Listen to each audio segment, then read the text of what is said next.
Hi, my name is Agata. Welcome in Agata's Cottage.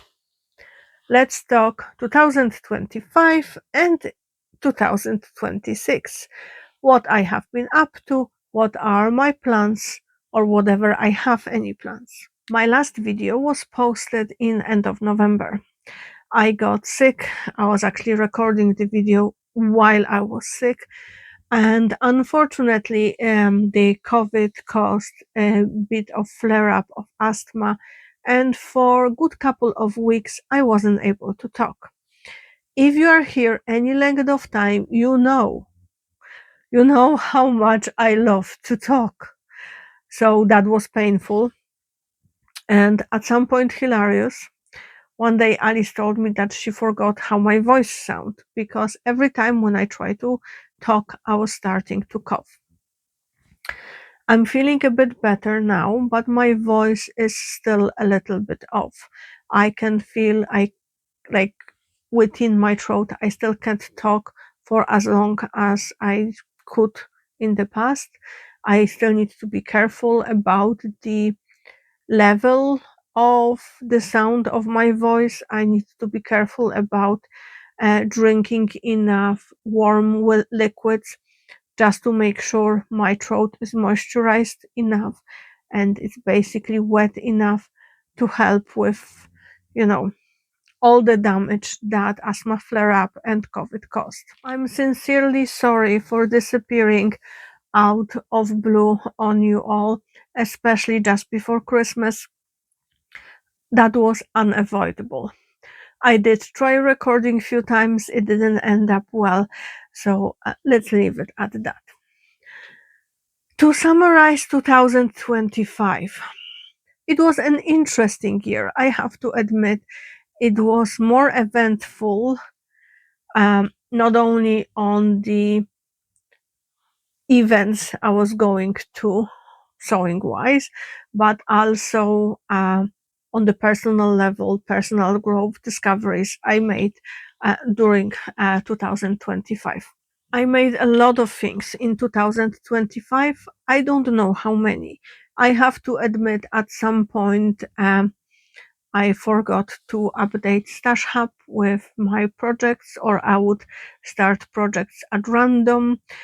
And so I'm still trying to catch up on it.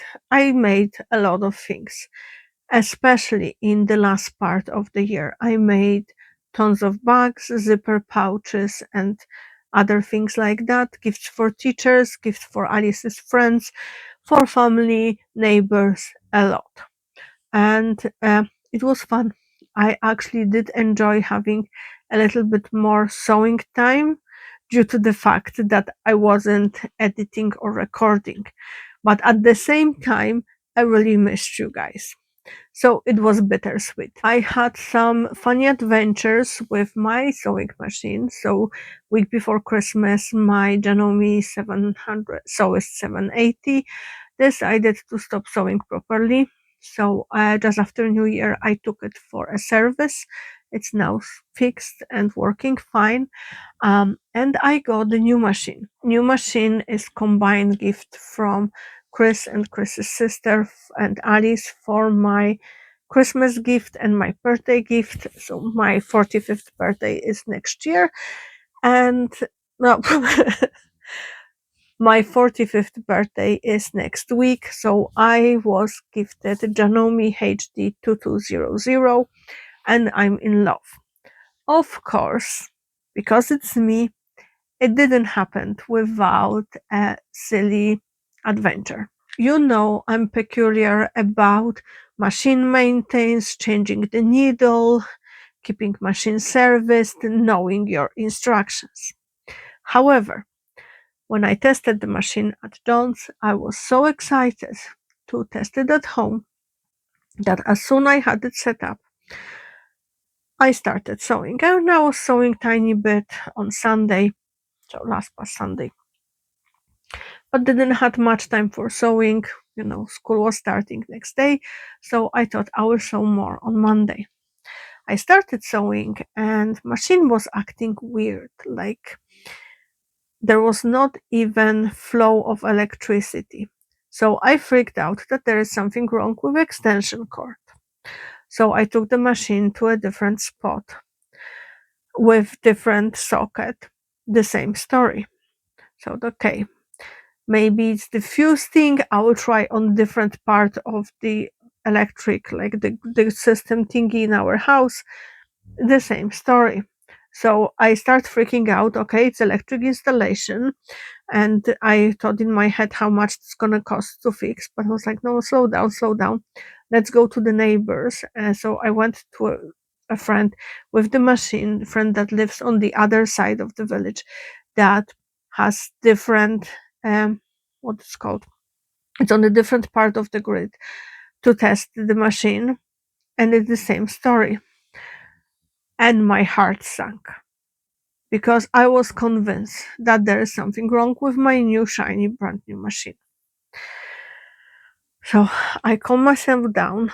I recorded the video how the thing works weirdly. I sent it to John, but it was evening, so I wasn't expecting an answer. And I decided I know that Ross in Nace has the same machine. I didn't know before I bought my machine, but I found out after. And I thought, okay, I'm just gonna take the machine to her and see if maybe it's the matter of the pedal or something. Yeah, it was matter of pedal. John sent me message. Check if you have the foot pedal set on the low speed. Um, I don't think I have been as embarrassed in my life. First time when I didn't read the instruction, and it's on one of the first pages. And basically, there's a clicky thingy that you click like a light switch on the pedal. It was in between. Therefore, it's my assumption that the flow of electricity, like the signal, how too fast to go to the machine, wasn't even. That's why it was sewing so weirdly. Um, yeah, I think I've been red on my face for the whole day. Chris couldn't stop laughing. He said, like, I knew it's something silly. I knew it's something just, easily fixable. But yeah, to be honest, on Monday night, I was convinced I will never sew again because I'm cursed and no machine can last long with me. But I thought that was a record that it lasted 2 days. So, we all have our hilarious stories. So, if you ever struggle with your machine, start with your instruction because usually the answer is there. So, that's my first lesson of 2026. Do what you preach. Anyway, my new machine is here. I took it for a test drive. I made few little bits on her. So for a long while, I wanted to make placemats for under my machines. I have my desk actually. The camera is in between me and my desk. So my desk is meter 60 long and it's like heavy duty desk. So I have on my desk set up my Janome HD, my Janome Sewist, and my Jaguar overlocker. And I set them up this way just to balance the weight because the Sewist is the lightest out of all three. So I put both heavier machines on the opposite side of the desk. But because they are heavy, and sometimes it's very important to be able to move the machine a little bit, to the back, to the front, to the sides, I wanted to have mats that I can easily push around. Not for my overlocker. Overlockers always stays in same spot. So I thought that I might get some use out of old blocks that I made at the beginning of my sewing journey. And I mean old quilting blocks. I made them 8 or 9 years ago when I was getting slowly into quilting, and they were just some random, I don't know what kind of tutorial I was following from YouTube, and they were from some offcuts that I got from one of my friends. And I thought, okay, just, follow tutorial, so see what's gonna happen with it. And I actually never made anything with those blocks.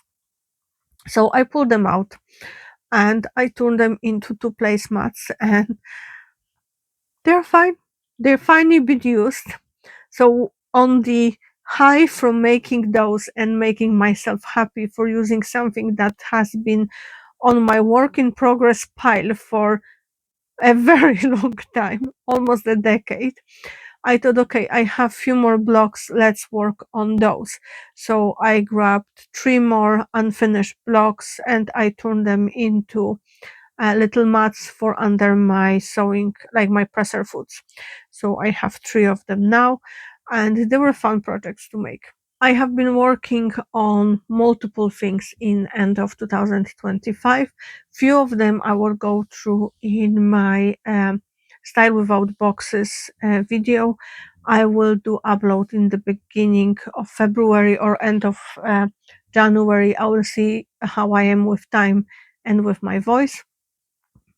There will be video next week for the collaboration with Lara from Sewing Up Style. We both fell in love with one top that one of Stray Kids wore um, for, I think that was KGMA, so for Korean Music Awards, and we both basically text each other the moment we saw the top. Did you see it? I want to make it. So we were originally planning the collab for New Year's Eve, but because my machine wasn't working, we couldn't do it, because even though it's knit top, it's not doable on the overlocker, and you will see why uh, when I will show you, but I'm very excited about this make. I thought a little bit about my plans for 2026. And although in 2025 I did plans to make 9, and by accident I actually scratched off majority of my squares. So I did make for Alice, I did make for Chris, I did make bag, actually multiple. I had creative freebie, I did a tried and true, I did new designer. Um, it wasn't intentional, it was just I was making those things and by accident they fit into things that I put on my make 9. Therefore, I'm not gonna do make 9 for 2026. It's just pointless in my case. I was thinking a lot about what I want to do, what with my channel, with my sewing for 2026. And there will be some changes. So I won't be doing usual weekly Friday sews every week.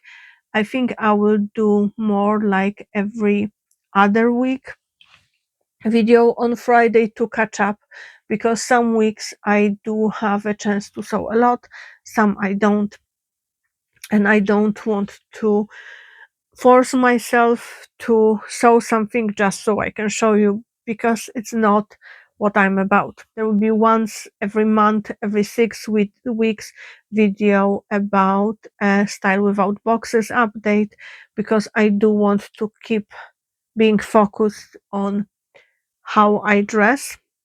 I have to admit, when I was sick and recovering, I wasn't paying that much attention, especially at home, because most of the time it was matter of what kept me warm but not hot, and what was easy to wash, and basically that's it, because nothing else mattered. I was too much zombie for majority of the time anyway. I do want to participate in few sewing challenges in 2026, but I don't think I will be participating in many vlogger tours, and there are various reasons. First is I feel like I'm getting to stage when I'm repeating myself with the previous year's videos, and that doesn't seem interesting. Second, I noticed that the challenges videos are not doing the bestest in the terms of views, and they do require a fair bit of preparation, a fair bit of time.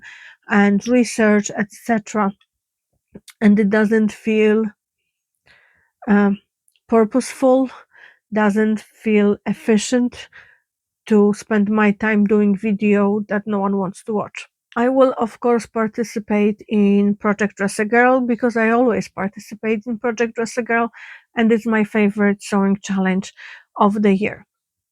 This month, actually in January, there is one sewing challenge that I would like to mention is Sew Your Whip, organized by Lisa from One Lisa Show.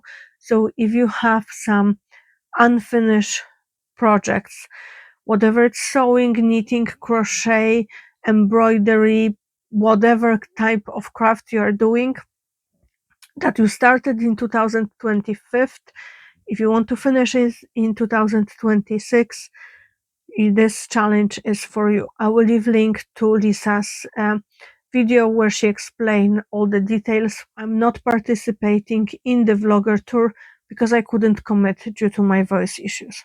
I am planning small mini series for my channel about sewing a quilt that I have in my head, but I will leave that for a bit later in the year. So I will start working on it soon, and I will uh, record bits and pieces here and there, but I will leave the whole series closer to middle of the year. I do want to do more collabs this year because I had so much fun last year doing collabs. I loved doing fall skirts with Izzy and Christine, and that was one of my highlights of 2025, as well as meeting Christine in real life. That made me so happy. Honestly, it's a couple months later, and I still smile every time when I think about her. And I do think about her every single time when I go upstairs because one of the fabrics she gave me is on the top of my fat quarter pile. And I pass it every single time when I'm going up the stairs to our bedroom, and it makes me smile. Also, occasionally there will be Stray Kids related content here. It will be on the verge of fashion or, sewing makes, things like that. But I did want to warn you all about this because I did got some um, unsavory feedback on Instagram over my admiration and not age appropriate hobby from some people. So if you're one of those people, be warned, there will be Stray Kids related content on this channel, and I'm not gonna feel sorry for it. They bring me joy, and that's what matters. And my voice is slowly starting to give up again, so I will finish here. I hope you will tune in next week to see my make with Lara from Sewing Up Style. And I wanted to thank you all for wonderful 2025. Interacting with you on my channel here on Instagram, with some of you on Facebook, was one of the best things that comes from this channel. I adore you all, and I appreciate every single one of you. And let's hope 2026 will be kind to all of us, and we all have a lot of creativity, sewing fun, and joy in our lives. Don't forget, clean your sewing machine, change your needle, and read the instruction. Happy sewing. Bye.